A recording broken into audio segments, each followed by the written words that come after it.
Hello students, आज हम class 11th physics में चैप्टर 4 में देखेंगे यूनिफॉर्म सर्कुलर मोशन।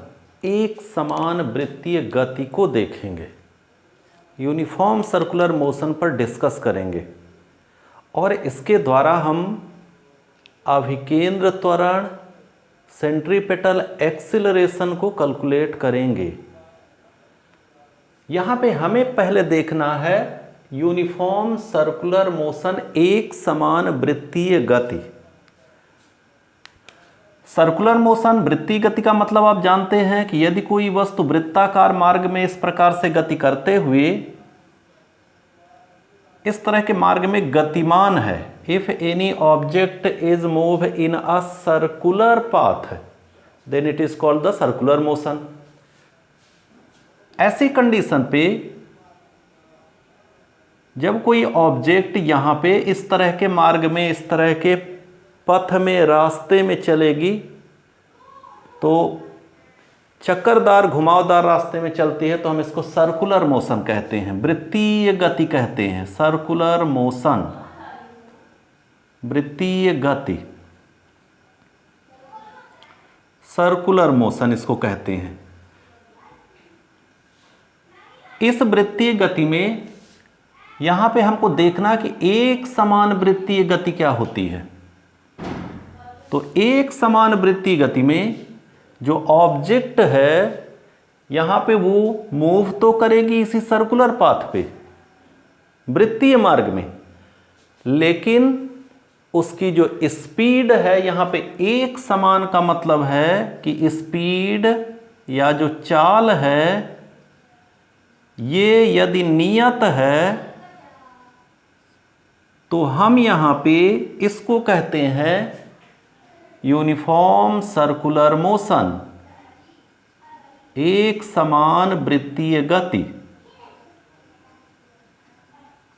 इसी को कहते हैं एक समान वृत्तीय गति। आपके घर में घड़ी होगी, वॉल क्लॉक हो या रिस्ट वॉच हो, इसके जो कांटे होते हैं, इसके जो हैंडल्स होते हैं, इसके जो हैंड्स होते हैं, ये सब इसी प्रकार की गति करते हैं। प्रत्येक जो उसके जो हैंडल्स होते हैं, चाहे मिनट का हैंड्स हो, सेकंड का हैंड्स हो, आवर का हैंड्स हो, वो इस तरह से कांस्टेंट स्पीड से ही यहाँ पे इस प्रकार से ऐसे चलेंगे। कभी ऐसा नहीं होगा कि इनकी स्पीड यहाँ पे तेज हो जाए फिर धीमा हो जाए। तो चूंकि उनकी स्पीड फिक्स रहती है, फिक्स स्पीड से मूव करेंगे। सेकंड वाले हैंड्स में आप ध्यान से देख सकते हैं, सेकंड वाले कांटे को ध्यान से देखिए तो बड़े आराम से ऐसे इस तरह से मूव करता है और उसका एक चक्कर 60 सेकंड में हो जाता है। तो ऐसी स्थिति में क्या होता है, यहाँ पे जो भी है चाल, भी स्पीड कांस्टेंट हो गई, भी ये कांस्टेंट है, कैपिटल टी टाइम पीरियड, एक चक्कर का टाइम, टी कांस्टेंट हो गया, नियत हो गया। अब ये मान लेते हैं कि एक वृत्ताकार मार्ग है, इसका केंद्र O है और यहां पर ये इसकी रेडियस R है, त्रिज्या R है। O वृत्त का केंद्र है, वृत्तीय मार्ग का केंद्र। यदि कोई वस्तु गतिमान है, मूव कर रही है, तो इस समय इसकी जो स्पर्श रेखा है परिधि पर, ये इसकी वेलोसिटी को, वेग को दर्शाएगा। मतलब आप यहाँ पे देखिए कि यहाँ पे जो वेग है और ये जो त्रिज्या है ये हमेशा लंबवत होते हैं। तो वृत्तीय गति में, सर्कुलर मोशन में जो वेलोसिटी भी है it is always perpendicular to R। ये R की डायरेक्शन से हमेशा परपेंडिकुलर होते हैं, लंबवत होते हैं।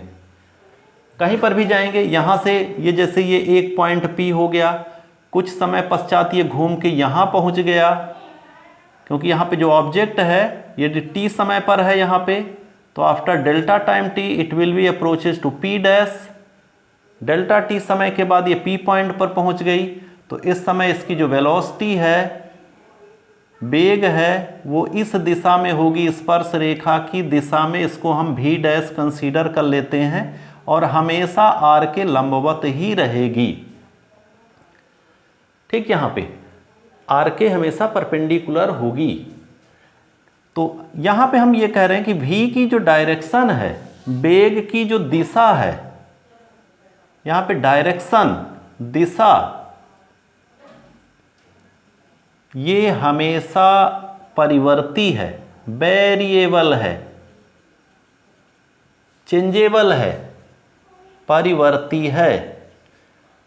तो यहाँ पे ये ध्यान रखना है कि एक समान वृत्तीय गति में चाल तो नियत रहती है, लेकिन इसकी जो दिशा होती है वृत्तीय गति के, वो हमेशा जो है वो बदलती रहती है। जैसे ये कोई ऑब्जेक्ट है, वो इस तरह से ऐसे घूम रहा है इसके टिप पर, इसके टिप पॉइंट को देखें तो इसके टिप की जो डायरेक्शन होगी वो इस तरह से यहाँ पे, तो इसको हम वेग मान सकते हैं, इसको त्रिज्या मान सकते हैं, इसको रेडियस, इसको वेलोसिटी। तो आप देख रहे हैं कि जो वेलोसिटी है वो कॉन्टिन्यूअसली इस तरह से मूव करने पर चेंज हो रही है और हमेशा परपेंडिकुलर रहेगी। इसलिए यहाँ पे टेंजेंट लाइन जो ये स्पर्श रेखा है, इसको हम वेग से दर्शाते हैं। तो वेग किसी भी प्रकार की गति हो, एक समान वृत्तीय गति हो, यूनिफॉर्म सर्कुलर मोशन हो, चाल तो नियत रहेगी। तो हम वेक्टर भी ये वेरिएबल मानेंगे, क्योंकि ये वेग को दर्शाएगा, वेलोसिटी को रिप्रेजेंट करेगा, और भी केवल ये जो चाल को रिप्रेजेंट करेगा, स्पीड को, तो ये कांस्टेंट है। तो ये एक ऐसा एग्जाम्पल है जिसमें वेलोसिटी वेरिएबल होती है बट स्पीड कांस्टेंट होती है, वेग परिवर्ती होता है लेकिन चाल जो है वो नियत होती है। ऐसा ये एक समान वृत्तीय गति यहाँ पे उदाहरण है। अब जब यहाँ पे वेग हमारा परिवर्ती है तो वेग परिवर्तन की दर को हम त्वरण कहते हैं। Rate of change of velocity is called acceleration. इसलिए यहाँ पे वेग परिवर्तन होने के कारण हमारे त्वरण प्राप्त होने की संभावना है, एक्सीलरेशन के मिलने की संभावना है। तो हम यहाँ पे इसके एक्सीलरेशन को कैलकुलेट करने की कोशिश करेंगे। अब हम कंसीडर कर लेते हैं कि एक r त्रिज्या का वृत्ताकार मार्ग है। r जो है यहाँ पे रेडियस है, त्रिज्या,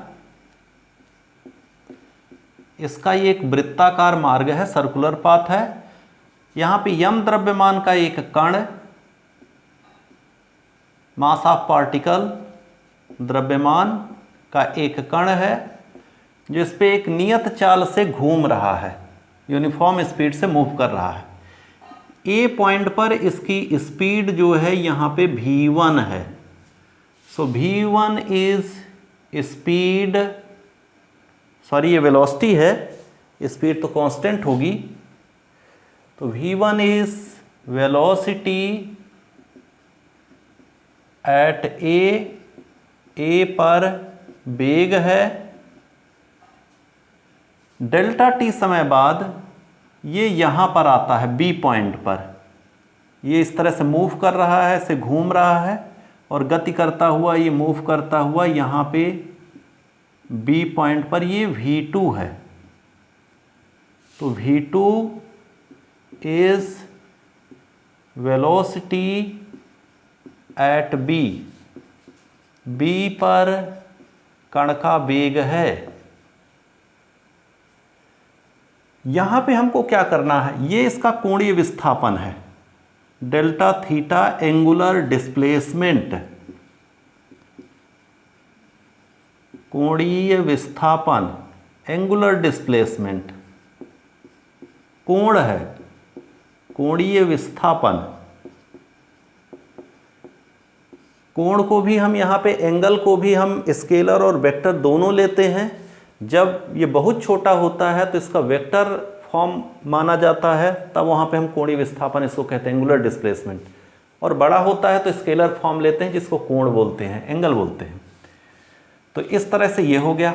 अब हमको यहाँ पे क्या करना है, rate of change in velocity find करना है। तो हमने यहाँ पे कंसीडर कर लिया, ये 0 टाइम पर है, ये t टाइम पर है। तो एट टाइम t पर ये यहाँ पे है, t समय बाद वो a से b तक पहुँचा। अब हम वेग परिवर्तन की गणना करेंगे। वेग परिवर्तन के लिए यहाँ पे हम जानते हैं डेल्टा भी। वेग परिवर्तन क्यों? क्योंकि हमारा टारगेट है एक्सीलरेशन निकालना, त्वरण निकालना। ये डेल्टा भी अपॉन डेल्टा टी होता है। डेल्टा टी तो हमारे पास है यहाँ पे, यहाँ से यहाँ तक जाने का टाइम डेल्टा टी हो गया ए से बी तक। तो हमको डेल्टा भी फाइनली मिल जाए तो हम एक्सीलरेशन पता कर लेंगे। एम हमारा ये है। तो डेल्टा भी होता है वेग परिवर्तन v2 माइनस v1। ये लिखा है वेग में परिवर्तन बराबर अंतिम वेग माइनस प्रारंभिक वेग। परिवर्तन है change in velocity, final velocity मतलब इस पॉइंट की वेलोसिटी माइनस इनिशियल वेलोसिटी। अब हम इस क्वांटिटी को कैसे निकालेंगे? यहाँ पे वेक्टर प्रॉपर्टी सदिश के कुछ गुणधर्म लगेंगे। तो v2 प्लस इसको हम इस तरह से माइनस v1 कर देते हैं। v1 का अपोजिट लेकर के, माने माइनस v1 वेक्टर को यहाँ पे मतलब ये है कि माइनस v1 को v2 में ऐड करना है, जोड़ना है। We have to add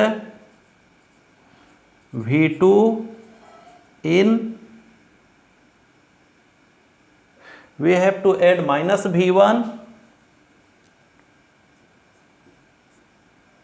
into v2। ये ऐड करना है। तो ऐड करने का जो रूल होता है वो ये है कि यहाँ पे आप क्या करिए, ये v2 है तो हमारे पास ये v2 है, ये आप ध्यान दीजिए, ये v2 हो गया। माइनस v1 लेना है। माइनस v1 यहाँ पे है, ये v1, इसका माइनस हो जाएगा, डायरेक्शन अपोजिट कर देंगे। तो यदि प्लस v1 अपवर्ड है तो माइनस v1 डाउनवर्ड होगा। तो माइनस v1 लेना है, तो यहाँ से माइनस v1 हमने इसको अपोजिट किया और यहाँ से इससे जोड़ना है तो इसके सिर में हम यहाँ पे रख देंगे, यहाँ पे ये इस तरह से। तो ये माइनस v1 हो गया। तो यहाँ पे ये जो एक ट्रायंगल मिलेगा ये है डेल्टा v, इस तरीके से। यहाँ पे जो ट्रायंगल मिलेगा, एक त्रिभुज जो बनेगा, इसके प्रारंभिक बिंदु और अंतिम बिंदु को मिलाने पर। माइनस कैसे हुआ थोड़ा सा हम फिर एक बार देखें। हम वेक्टर प्रॉपर्टी को याद करें। आपको याद होगा कि हमने r equal to a plus B किया था, तो हमने एक वेक्टर a मान लिया, b को जोड़ना है तो b के सिर से हमने दूसरा बना दिया, इसका प्रारंभिक और इसका फाइनल पॉइंट ले लिया, अंतिम बिंदु, ये बन गया r vector a plus B.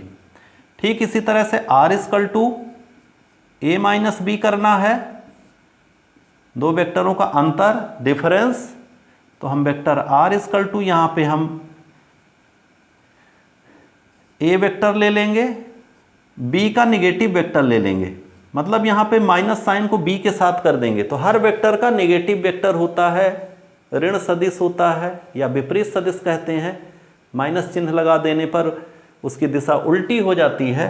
तो इसी में यदि यहाँ पे ये वेक्टर, अब आप देखें, यदि ये वेक्टर a है, यहाँ से वेक्टर b बना प्लस, तो इसका माइनस वेक्टर यहाँ से नीचे जाएगा, ये नीचे की तरफ माइनस b हो जाएगा। अब यहाँ पे प्रारंभिक और इसको इनिशियल फाइनल को मिलाएंगे तो ये r इक्वल टू यहाँ पे a माइनस बी कहलाएगा। जबकि यदि इसको आप करेंगे तो r equal to a plus B कहलाएगा। तो यहाँ पे ये प्रॉपर्टी हम लगा रहे हैं जो यहाँ पे है, और इसी को हमने यहाँ पे नोट किया है। तो delta v is equal to यहाँ पे आपको ये इस तरह से मिलेगा। यहाँ पे आप देखिए, ये जो है यहाँ पर भी एंगल हो जाएगा डेल्टा थीटा।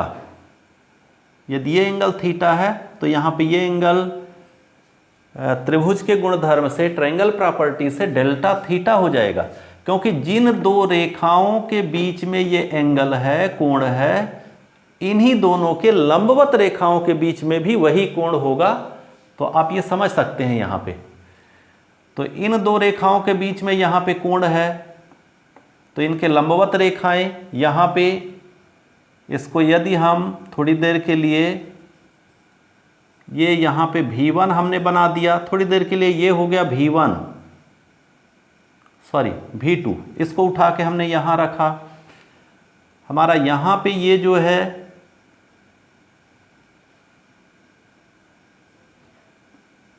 ये है V2, इसको हमने यहाँ बनाया, ये है V1 ये लाइन।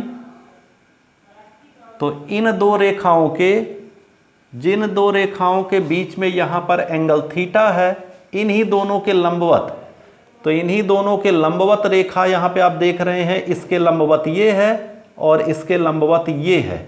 तो यहाँ पर भी परपेंडिकुलर लाइंस है, तो यहाँ पर भी डेल्टा थीटा होगा।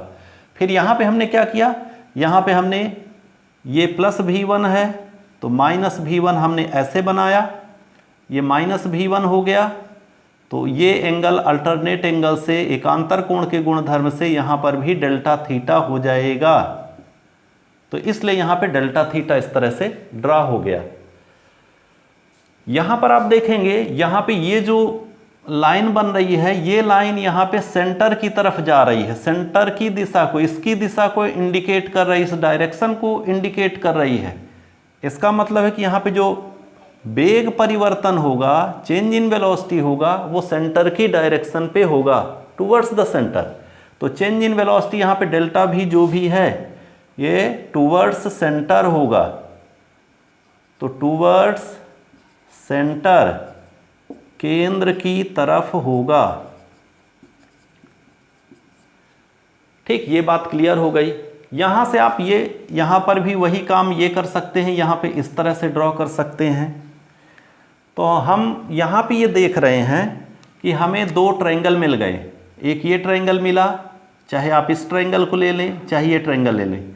ये ट्रायंगल और ये ट्रायंगल एक ही है, अलग अलग जगह हमने ड्रॉ कर रखा है। तो ये जो छोटा सा ट्रायंगल है और ये जो बड़ा सा ट्रायंगल है, ये दोनों सिमिलर ट्रायंगल हैं, समरूप त्रिभुज है यहां पे। तो समरूप त्रिभुज का हम यहां पे गुणधर्म लगाएंगे।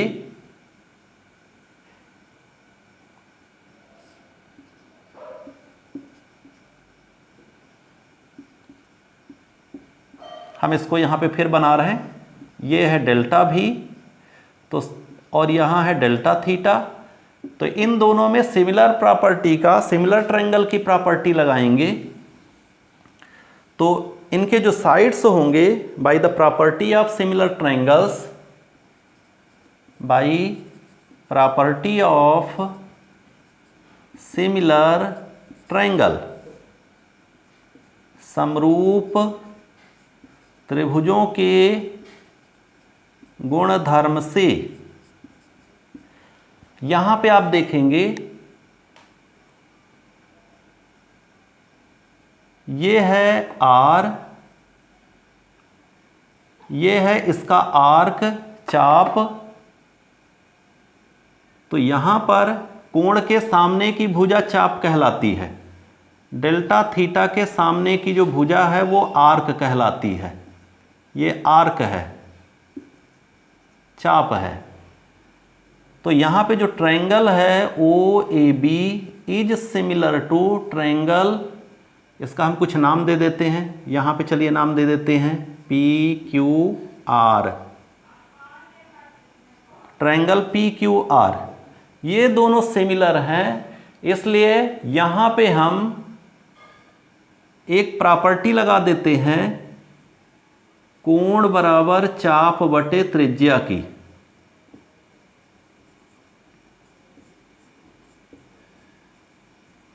इसको हम कहते हैं angle equal to arc upon radius.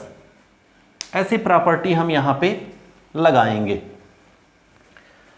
और इस प्रॉपर्टी को लगा करके इस जगह पे, तो पहले हम प्रॉपर्टी इस पे लगाते हैं, आर्क अपॉन रेडियस इस पे लगा देते हैं। ये कोण है, कोण के सामने की भुजा ये चाप हो जाएगी, आर्क। तो आर्क यहां पे आरपी हो गया